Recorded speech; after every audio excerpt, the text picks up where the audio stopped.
Hi friends, welcome to my channel. നിങ്ങൾ ആദ്യമായിട്ടാണ് എൻ്റെ ചാനൽ കാണുന്നതെങ്കിൽ സബ്സ്ക്രൈബ് ചെയ്യാൻ മറക്കരുത്. കൂടാതെ അടുത്തുള്ള പാട്ടുകൾ അപ്ലോഡ് ചെയ്യുമ്പോൾ അറിയുവാനായി ആ ബെല്ലൈക്കൺ കൂടി ഒന്ന് പ്രസ് ചെയ്തേക്കാം. അപ്പോൾ നമുക്ക് കഥയിലേക്ക് കടക്കാം.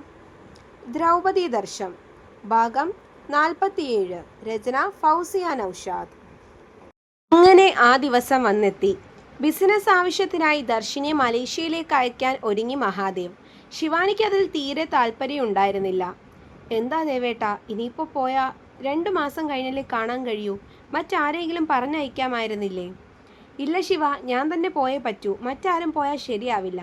നീ എന്തിനാ പെണ്ണെ ഇങ്ങനെ വിഷമിക്കുന്നത്? കുറച്ച് ദിവസം കഴിഞ്ഞാൽ ഞാനിങ്ങ് വരില്ലേടി.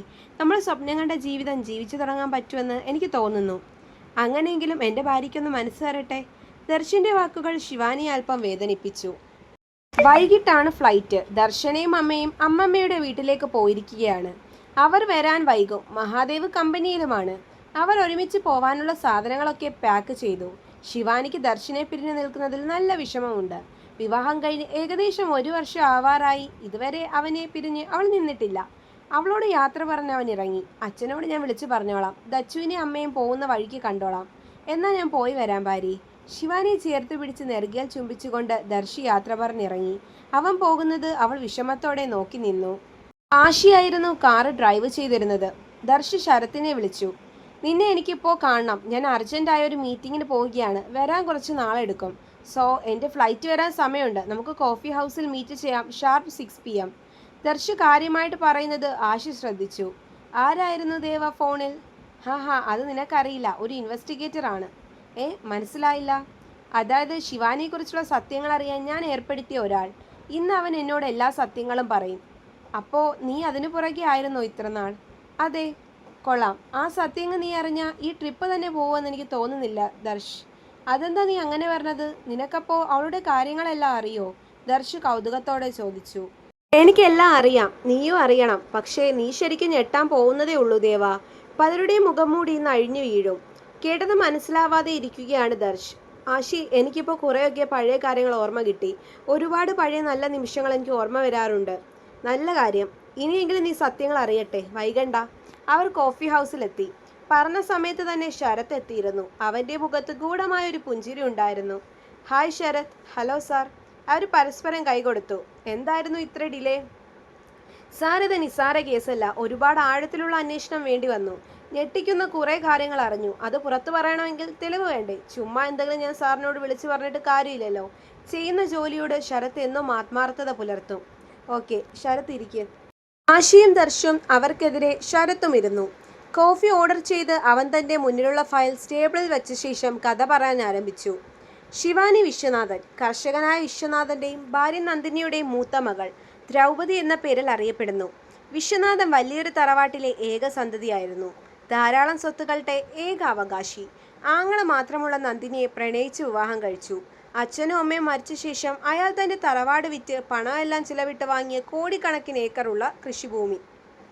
അതിപ്പോൾ ആരുടെ പേരിലാണെന്ന് സാറിനറിയോ? എനിക്കെങ്ങനെ അറിയാം? അവൻ പേപ്പേഴ്സ് എടുത്ത് അവന് നേരെ നീട്ടി.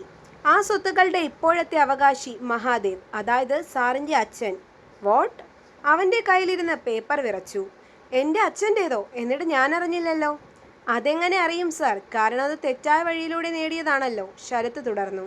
സമാധാനമായി ജീവിച്ചുകൊണ്ടിരിക്കുകയായിരുന്നു വിശ്വനാഥനും കുടുംബവും. നാട്ടിലെ അവരുടെ ഭൂമി ചോദിച്ച് പല പ്രമുഖരും വന്നെങ്കിലും കൃഷി ജീവനായും മണ്ണ് അന്നമായും കരുതുന്ന ആ മനുഷ്യൻ കൊടുക്കാൻ തയ്യാറായില്ല. അന്ന് വന്ന ഒരാളായിരുന്നു ഈ മഹാദേവ്. മഹാദേവിൻ്റെ മകൻ, അതായത് സാറ് പഠിക്കുന്ന സ്കൂളിൽ തന്നെയായിരുന്നു വിശ്വനാഥൻ്റെ മകൾ ശിവാനിയും. നിങ്ങൾ തമ്മിൽ സുഹൃത്തുക്കളാവുകയും പിന്നീട് അതൊരു പ്രണയത്തിലേക്ക് വഴിമാറുകയും ചെയ്തു. പിന്നീട് ഈ ഭൂമി ചോദിച്ച് മഹാദേവ് വീട്ടിലേക്ക് വരികയും വിശ്വൻ്റെ കുടുംബത്തിന് മുന്നിൽ വെച്ച് ഭീഷണിപ്പെടുത്തുകയും ചെയ്തു. എന്നിട്ടും വിശ്വനാഥൻ ഭൂമി കൊടുക്കാൻ തയ്യാറായില്ല. അവിടെ വെച്ചാണ് മഹാദേവ് ആദ്യമായിട്ട് ശിവാനിയെ കാണുന്നത്. മഹാദേവ് പിന്നീട് എപ്പോഴോ പലതവണ ദർശിൻ്റെ കൂടെ ശിവാനി വരുന്നത് ശ്രദ്ധിച്ചു. അതും അവർ അറിയാതെ. നിങ്ങൾ തമ്മിലുള്ള ബന്ധം അയാൾക്ക് മനസ്സിലായി. പകപോക്കാൻ അയാൾ അവസരം കാത്തിരുന്നു. ഒടുവിൽ മഴ തകർത്തു പെയ്യുന്ന ഒരു ദിവസം നേരം ഇരുട്ടിയിരുന്നു. ആ സ്വത്തുക്കൾക്ക് വേണ്ടി വിശ്വനാഥൻ ചോര നീരാക്കി അധ്വാനിച്ച ആ പാടത്ത് വെച്ച് തന്നെ അയാളുടെ നെഞ്ചിൽ അയാൾ കത്തി കുത്തിയിറക്കി. മരണവെപ്രാളം അനുഭവിക്കുന്ന വിശ്വനാഥനെ ബലം പ്രയോഗിച്ച് കടലാസുകളിൽ ഒപ്പുവെച്ചു. അന്നീ ദാരുണ ദൃശ്യം നേർക്കുനേർ കണ്ടത് 2 ആളുകൾ മാത്രം. ഒന്ന് ശിവാനി. ഇനി ഈ കഥയിലെ മറ്റൊരു സാക്ഷി വേലായുധൻ. ശിവാനി മാഡം. അവർ അച്ഛന് വൈകിട്ടത്തേക്കുള്ള ചായയും പലഹാരവുമായിട്ട് പോയതായിരുന്നു. മഴ കാരണം മടങ്ങാൻ നേരമാണ് ഈ ദൃശ്യം കാണുന്നത്. അവളെ അവർ കണ്ടു കഴിഞ്ഞിരുന്നു, പക്ഷെ അവൾ പിടികൊടുക്കാതെ ഓടിപ്പോയി. ഇനി വേലായുധൻ. മഴ വരുന്നത് കാരണം ഓലപ്പുരയിൽ സാധനങ്ങൾ എടുത്തു വെക്കാൻ വന്നതായിരുന്നു അയാൾ. അയാൾ അവിടെ ഉള്ളത് അവർ അറിഞ്ഞില്ല. അതിനകത്ത് നിന്ന് അയാൾ ആ ക്രൂരമായ രംഗം കണ്ടു. പക്ഷെ പ്രതികരിക്കാനുള്ള ശേഷിയൊന്നും ആ പാവ മനുഷ്യനുണ്ടായിരുന്നില്ല. പ്രതികരിക്കാൻ പോയാലും അയാളെയും അവർ തുണ്ടമാക്കിയേനെ. പിന്നീട് മഹാദേവനെ പിടിച്ച് ഇത് ചെയ്തതാരാണെന്ന് എല്ലാവർക്കും അറിയാമെങ്കിൽ പോലും ആരും അത് പുറത്തു പറഞ്ഞില്ല. പറഞ്ഞാൽ അത് തന്നെയാവും സ്ഥിതിയെന്ന് അവർക്കെല്ലാവർക്കും അറിയാമായിരുന്നു. ഇതൊക്കെ കേട്ട് ചലിക്കാനാവാതെ ഇരിക്കുകയാണ് ദർശ്. താൻ കേൾക്കുന്നതൊക്കെ കള്ളമാവണേ എന്നായിരുന്നു അവൻ്റെ പ്രാർത്ഥന. അത്രയും അവനതൊന്നും വിശ്വസിക്കാനായില്ല. എന്നാൽ അവിടെ കൊണ്ട് കഥ തീർന്നു ഇല്ല. ശിവാനിയുടെ ജീവിതം ശരിക്കും കഷ്ടമായിരുന്നു. അവളും അമ്മയും അനിയത്തിയും ഒറ്റപ്പെട്ടു. അവരെ സഹായിക്കാൻ പോലും ആരും ഉണ്ടായിരുന്നില്ല. അവളുടെ മാമൻ നന്ദൻ ഇടയ്ക്കിടയ്ക്ക് പണം ചോദിച്ചു വന്ന് ഉള്ള പണമൊക്കെ വാങ്ങിക്കൊണ്ട് പോയി. ഒടുവിൽ നന്ദിനി കൊടുക്കാതെ വന്നപ്പോൾ ആളെ കയറ്റി മോഷ്ടിപ്പിച്ചു.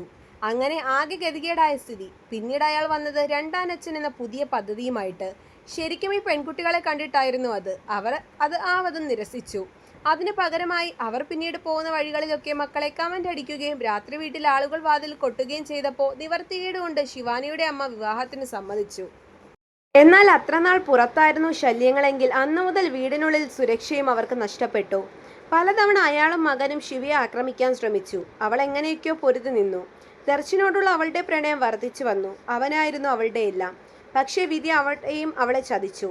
അവൻ മഹാദേവിന്റെ മകനാണെന്ന് അവൾ അറിഞ്ഞില്ല. മഹാദേവ് അറിഞ്ഞുകൊണ്ട് അവളെ തീർക്കാൻ വേണ്ടി അഭിനയിച്ച് അവളെ വീട്ടിലേക്ക് കൊണ്ടുവരാൻ ദർശനോട് പറഞ്ഞു.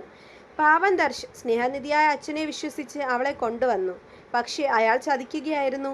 പിന്നീട് ശരത്ത് പറഞ്ഞത് തന്നെ കുറെ കാലമായി വേട്ടയാടിക്കൊണ്ടിരുന്ന ആ തീപിടുത്തമായിരുന്നുവെന്നും അത് വെറും തോന്നലല്ല, തൻ്റെ പഴയകാല ഓർമ്മയായിരുന്നുവെന്നും ദർശ് വേദനയോടെ മനസ്സിലാക്കി.